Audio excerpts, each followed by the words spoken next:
Selamat datang kembali di channel YouTube Kisah Para Leluhur Nusantara. Pada kesempatan ini kami hendak mengkisahkan tentang kisah Joko Tingkir, pendiri Kerajaan Pajang bagian ke-10. Kanjeng Sultan Trenggono memberikan uang duka sekitar 500 ril bagi keluarga Dadung Awuk di Kedu. Kanjeng Sultan pun berpesan kepada Patih Wanasalam agar tidak memberikan jalan kepada Joko Tingkir untuk bisa kembali ke istana. Siapapun yang memberi jalan akan dijatuhi hukuman yang berat. Patih Wanasalam hanya bisa mengangguk. Ia merasa iba kepada Joko Tingkir, walaupun ia tidak bisa berbuat banyak atas keponakan Ki Lurah Ganjur itu. Joko Tingkir meninggalkan Demak dengan perasaan hancur lebur. Kehidupannya seperti roda pedati yang sangat cepat berputar, di mana sebelumnya Kanjeng Sultan begitu mengeluh-elukannya, semua prajurit begitu memujinya, karirnya sangat cepat meroket, namun sekarang seperti lontang-lantung, diusir dari kerajaan Demak. Sungguh malu rasanya, ia seolah merasa, seandainya nyawanya dicabut, ia akan senang menyusul ayahandanya, Ki Ageng Pengging. Seandainya perbuatan bunuh diri tidak dilarang oleh Gusti Allah, tentu ia sudah menusukkan keris pusakanya, namun pikiran ini langsung sirna teringat wejangan gurunya Ki Ageng Selo, bahwa bunuh diri adalah tindakan pengecut yang dilakukan oleh manusia, dan tentu saja Gusti Allah akan murka luar biasa terhadap hambanya yang melakukan bunuh diri. Joko Tingkir terus berjalan, dan ia mengikuti takdir kemana kakinya akan berjalan. Tidak terasa ia berjalan dan memasuki hutan jati Gunung Kendeng. Lama sekali ia berjalan, terasa sekali kepenatan yang menghampiri, dan ia beristirahat di bawah sebuah pohon yang cukup besar. Sangat capek yang ia rasakan dan ia duduk bersandar, dan ia pun memejamkan matanya.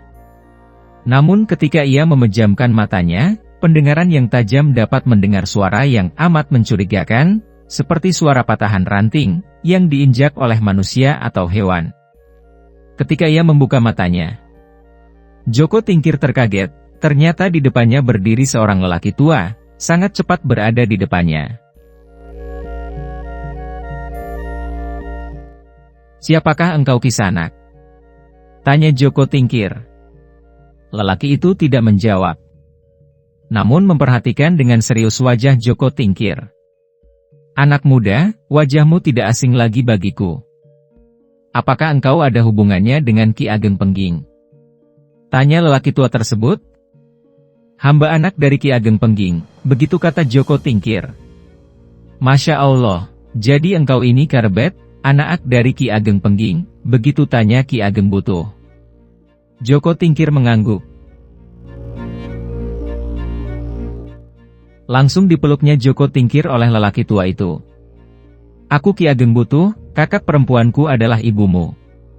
Masih teringat ketika engkau lahir, Karbet? Aku dan Ki Ageng Ngerang ikut hadir." "Sedang apa engkau di sini, nak?" tanya Ki Ageng Butuh. Joko Tingkir menceritakan semuanya, dari desa Tingkir menuju ke Demak, jadi Lurah Tamtama, bagaimana ia terusir dari kerajaan Demak, bagaimana Dadung Awuk mati di tangannya. Setelah Joko Tingkir selesai menceritakan, Ki Ageng Butuh berkata, "Sudah jangan disesali, semuanya sudah merupakan kehendak Gusti Allah. Dadung Awuk pun sudah menjempur takdir, dan engkau pun sedang menjalani takdirmu. Engkau bukan terusi dari Demak, melainkan engkau diberi kesempatan untuk menimba ilmu, sebelum engkau mendapatkan wahyu darinya." "Wahyu? Maksudnya apa Ki?" kejar Joko Tingkir. "Sudahlah, gak usah dibahas. Mari kita pergi dari hutan ini ke Butuh." Tidak sia-sia ternyata firasatku berkata, bahwa aku harus menuju ke hutan ini, ternyata aku bertemu dengan keponakanku sendiri. Ternyata warga desa Butuh begitu senang menerima kehadiran Joko Tingkir, dan ia pun juga senang berada di sana, dan ia menghibur warga desa Tingkir dengan permainan wayang kulit. Kehadiran Joko Tingkir, sampai pula kabarnya ke Ki Ageng Ngerang. Ki Ageng Ngerang pun jauh-jauh datang kebutuhannya untuk bertemu dengan Joko Tingkir, anak dari Ki Ageng Pengging.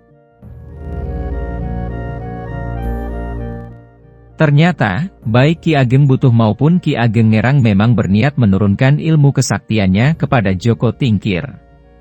Mereka sudah tahu, bahwa Joko Tingkir sudah ditakdirkan akan menjemput wahyu, alias akan menjadi Raja Tanah Jawa. Oleh sebab itu, mereka yang merupakan kerabat dari Ki Ageng Pengging dan sesama murid Syekh Siti Jenar, merupakan penghormatan ketika bisa mempersiapkan Joko Tingkir menjadi calon Raja Tanah Jawa. Joko Tingkir sangat cerdas, ilmu kesaktian tinggi yang mestinya sulit dicerna dan memakan waktu lama, bagi Joko Tingkir demikian cepat diserap. Memang tidak heran, bahwa ia yang mempunyai darah Prabu Brawijaya V dan ayahandanya Ki Ageng Pengging yang dikenal sakti mandraguna, dalam waktu singkat ilmu kesaktiannya sudah berkali-kali lipat.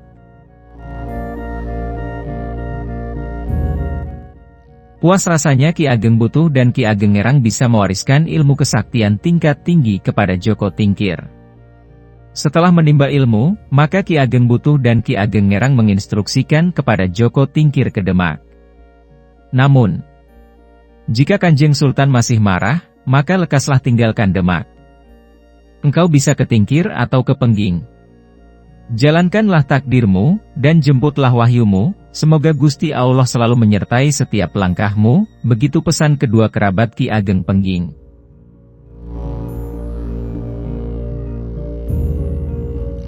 Ketika Joko Tingkir pergi ke Demak, informasi dari para prajurit yang masih setia kepadanya, mengabarkan bahwa Kanjeng Sultan tidak berkenan terhadap Joko Tingkir.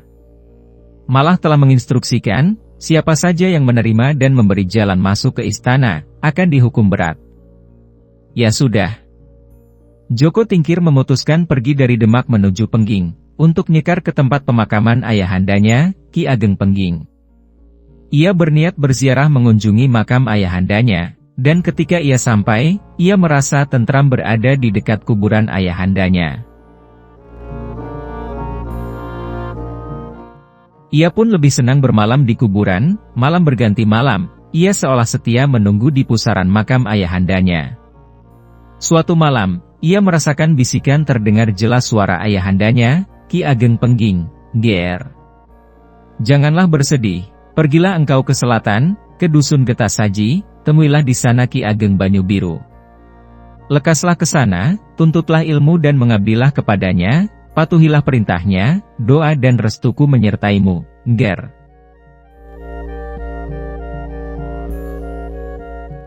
Joko Tingkir begitu terharu, ia pun berkaca-kaca. Dan ia berdoa kepada Gusti Allah, agar amal ibadah ayahandanya diterima, dan dosa-dosanya diampuni.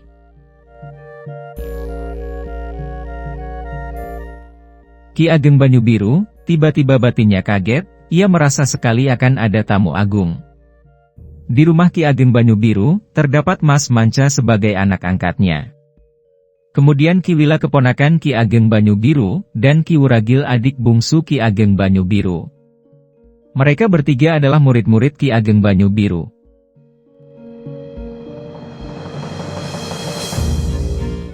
Ki Ageng Banyu Biru memerintahkan ketiga muridnya untuk bersih-bersih, dan menyambut tamu agung yang akan menjadi junjungan ketiga muridnya ini. Dari jauh terlihat Joko Tingkir menuju rumah Ki Ageng Banyu Biru, dan Ki Ageng Banyu Biru beserta ketiga muridnya menyambut Joko Tingkir.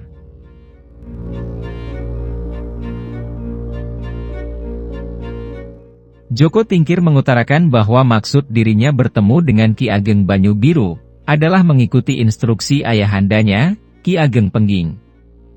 Ki Ageng Banyu Biru pun, merasa terhormat diminta menjadi guru oleh Joko Tingkir. Ki Ageng Banyu Biru pun berpesan kepada Mas Manca, agar ia selalu berada di sisi Joko Tingkir baik susah maupun senang, dan ia diperintahkan laksana bayang-bayang Joko Tingkir. Demikian pula Ki Wila dan Ki Wuragil, diminta pula menjaga Joko Tingkir, dan mereka bertiga diminta selalu bersama dengan Joko Tingkir baik dalam keadaan susah ataupun senang. Dan akhirnya Joko Tingkir pun berguru kepada Ki Ageng Banyu Biru. Dan bagaimanakah kelanjutannya? Ikuti episode berikutnya ya.